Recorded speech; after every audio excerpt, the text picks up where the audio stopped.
Oh, ito ha, magaling pala si BBM. Nag-peace na family, hihihi, sabi ni Wisely. Kaya nga, di ba? Oo, buti pa si BBM eh. Oh, ito ha, pakinggan ninyo mga kababayan. Nagpasalamat si Sara kay Pangulong Bongbong Marcos kasi nagkapatawaran na daw si Sara at si Digong. So, sa madaling salita nga, hindi nagkakaunawaan itong mga to. Bakit? Sa lahat po talaga ng anak ni Digong, si Sara ang pinakamatigas na ulo. Totoo yan. Hindi yan sila nag-uusap matagal na.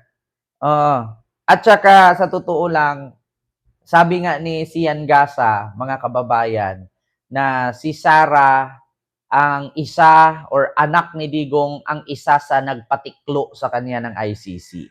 Pinilit daw kasi ng anak umuwi kasi ang sabi, kapag hindi ka umuwi ng Pilipinas, nangangahulugan lang na talunan tayo. Ayun, natiklo ang anak. Natiklo ang tatay.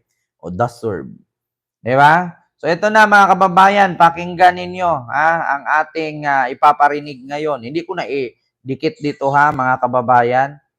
So ito na para medyo mahaba-haba. Ito. Rodrigo Roa Duterte.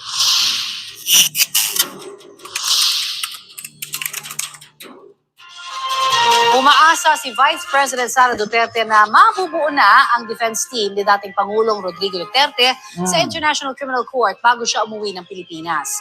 Sa gitna po ng kanilang sitwasyon, may ipinagpapasalamat ang bise kay Pangulong Bongbong Marcos. Mula sa The Hague, Netherlands, ang mainit na balita hatid ni Mariz Umali. Happy subscribe, shout out po.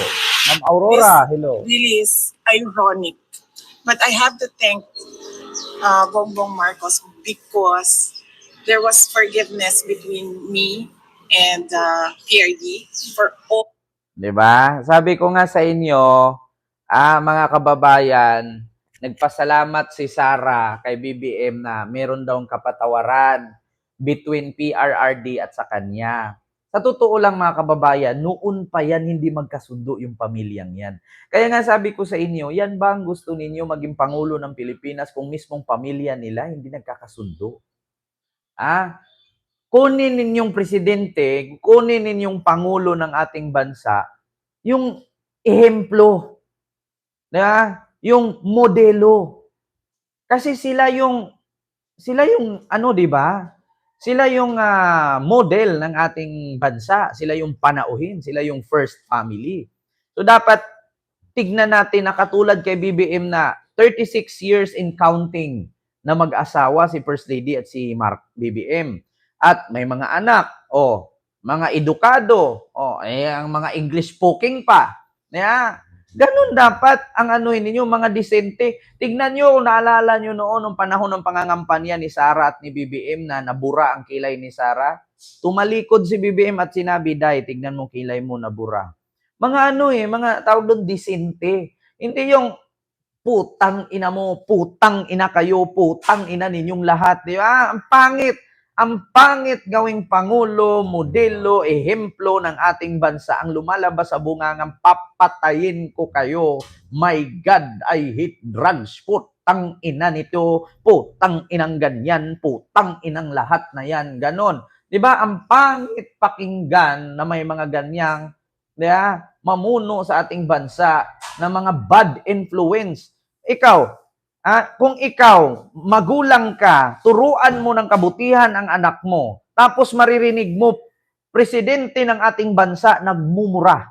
Di ba? So, anong sasabihin ng anak mo? Mama, bakit ikaw bawal ako magmura kay Bad? Bakit yung presidente natin, mura dito, mura doon, tapos may sabi pa, bullshit, son of a bitch. Di ba? Di ba pangit? Alam mo sa totoo lang, ang ugali at ang karakter ng tao, doon mo babasihan yung ugali. Makikita mo yung galaw, kilos, pananalita at pananamit. Doon magre-reflect ang ugali ng isang tao. Sa galaw, sa pananalita, sa pananamit, at sa hitsura. Di ba? Ito na, mga kababayan. Continue. All that has happened in our lives. Sinabi yan ni Vice President Sara Duterte matapos niyang bisitahin kahapon ng ama sa Scriveningen Prison ng International Criminal Court dahil hindi raw sila maaaring makapag-usap ng tungkol sa kaso ng ama o anumang legal na hakbang na kanilang isasagawa. Nagkakaroon daw sila ngayon ng ama ng mas maraming panahon para makapag-bonding.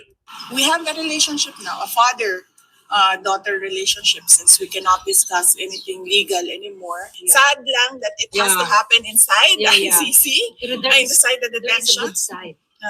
So ito mga kababayan, merong gustong ipahiwatig ito. Ganito kasi nangyari.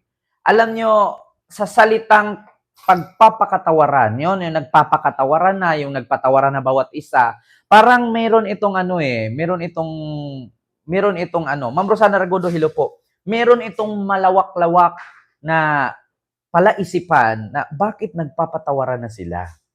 So sa madaling salita, mamamatay na ba si Duterte? Kasi ganun yan Nagpapatawad ka na, naging mabait ka na, close na kayo. So kulang na lang, nagpapaalam na siya.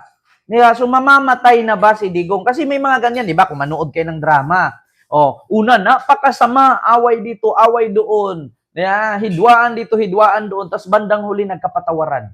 Tapos ending, mamamatay. Di ba? May mga ganyan. Di ba yung bigla kang bumait?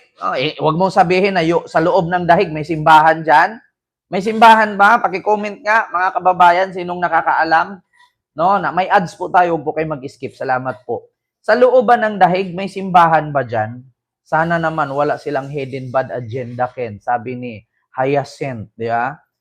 Walang simbahan sa loob ng dahig. Baka naman nagdala ng Biblia. Spiritual room po, sabi ni Elijah. Ayan, magandang hapon, Jimmy Dakis. Ayan, Miguel Love, shout out po. Dikia ba? Dakia. Digia. Ayan, Mercedes Ginto, good PM Ken, tama lahat mga sinasabi mo. Diba? Baka alam na niya na hindi siya makakalaya. Sabi ni Sotnas. Actually, mga kababayan natatawa lang ako, nagpapatawaran na ang lahat. So, ito mga kababayan ganito naman kasi, kahit gaano ka kasama, no, kahit gaano kapangit ang ugali mo, syempre, unang-una magpatawad ka sa pamilya mo. Pagkatapos mong papatawad sa pamilya mo sa tao na nagawan mo ng kasalanan or nasagasaan mo. Di ba? Oo, di ba? Sa bayan, di ba? Ganun yun. That's a good side. But yes, thank you. Sa kauna-unahang pagkakataon, sabay-sabay silang bumisita ng kapatid na si Veronica at ni Hanilat Abansenya, ang common law partner ng dating Pangulo. I was updating him with the situation with our families, and is happy to hear that we are all doing well, that we are all okay, that we are continuing to pray for him. Na yun, mga positive things lang. We are telling him things that will uplift his spirit and things that will give him strength while he is inside. Ayon pa kay Vice President Duterte, nais talaga ng ama na makabalik sa Pilipinas. Pero ayon sa ICC, kung nais ng nakakulong na pansamantalang mapalaya sa isang bansa, dapat handa ang bansang iyon na sundin ang mga kondisyon ng ICC. Narinig nyo Nais ni Digong na makauwi ng bansa. Pero ayon sa ICC, dapat yung bansa handang mangako at sundin ang kondisyon ng ICC.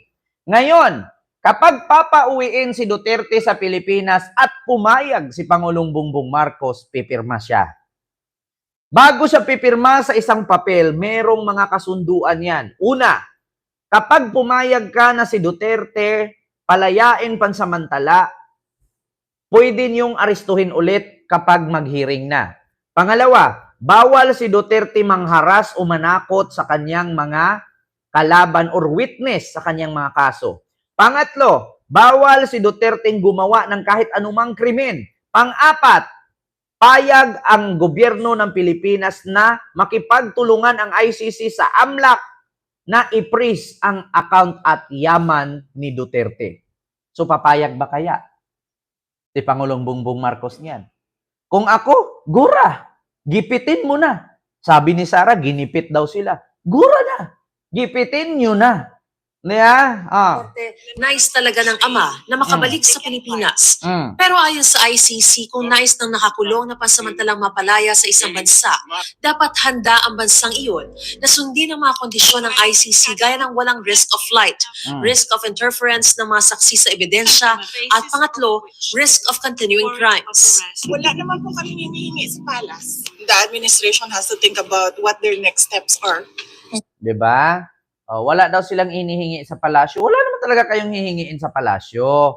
Pero ang ICC, mayroong kondisyon na papipirmahan ng palasyo.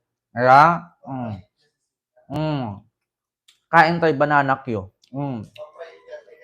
Diba? Alam niyo sa totoo lang, Sarah, yung pride ninyo, babaan niyo konti. Si Marcos hindi kriminal, hindi katulad ninyo. Magpakatawaran kayo, pumunta ka sa palasyo. Hindi kaduwagan ang manghingi ng pasensya. Hindi kaduwagan yan. Bagkus, yan ang maganda. Alam mo sa totoo lang, Sarah, or isa sa mga Duterte, pumunta sa Malacanang, manghingi kayo ng tawad at pahingiin nyo ng tawad si BBM sa inyo. Magpakatawaran kayo. Hindi kaduwagan yan. Sa totoo lang, mas lalong mahalin pa kayo ng tao. Kami, nagalit kay Digong, may possibility pa na magbago ang isip namin at mamahalin kayo. Sa totoo lang, tandaan ninyo, kahit sabihin ninyong 30 milyong Pilipinong bumoto sa'yo, pero isipin nyo ang Pilipino, 120 million.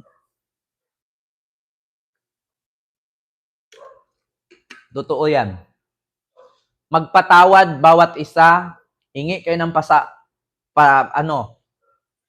manghingi kayo ng patawad sa palasyo. Hindi naman po pwede ang palasyo ang luluhod sa inyo, kayo yung mga makasalanan eh. Di ba? Pero kahit ganun pa man, huwag na kayong magtiwala. Kasi meron tayong kasabihan mga kababayan. Halimbawa ito. Ito, saksak mo ito kapag dumilim umilaw. Pero once na mabiyak ito at masagi mo, makukuryente ka. Di ba? So, ganun ang Duterte. Pag isaksak mo iyan at magtitiwala ka dyan, alam mong may crack na yan, makukuryente ka. Di ba? Sa madaling salita, hindi nabibili ng kahit anong halagang pera ang tiwala. Kung ako ang tatanungin, Pilipino din ako, Pilipino din ang mga Duterte, pero hindi ako magtitiwala sa kanila. Yung salitang patatawarin, yes. Pero yung magtiwala, never again. Yun lang ang masabi ko. Maghingi kayo ng tawad, go ahead. Kasi hindi naman porkit nanghingi kayo ng tawad, hindi rin manghingi ng tawad si BBM sa inyo. Di ba?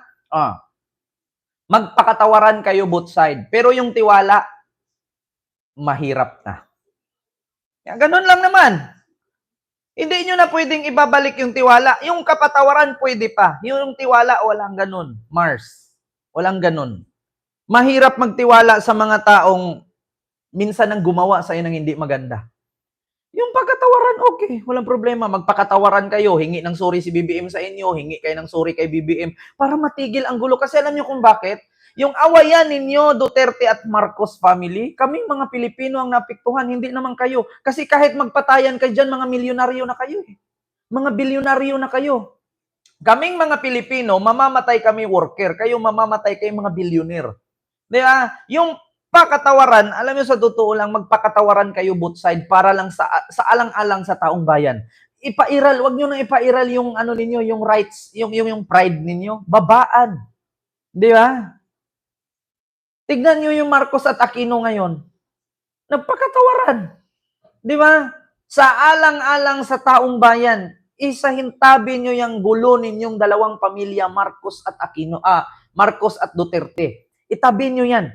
Magpatayan kayo dyan, wala kaming pake. Pero okay lang naman kung hindi kayo mga may posisyon sa gobyerno. May mga posisyon kayo. Isahintabi nyo yung away ninyo sa alang-alang sa taong bayan. Alam nyo, kahit mamatay kayo dyan, kahit magbugbugan kayo, magmurahan kayo dyan, mga bilyonaryo kayo. Kami. Di ba? Kami. Ano mangyari sa amin? Tignan nyo yung mga Pilipino sa Qatar. Rally ng rally kasi kapag patanggol sa inyo at tatawaging bangag si BBM. Tapos ending nakulong sila. Sino pa rin matutulong sa kanila? Si BBM pa rin. Meron bang Duterte? Meron bang Sara na pumunta doon, tinubos sila? Wala. Di ba? Magpakatawaran kayo.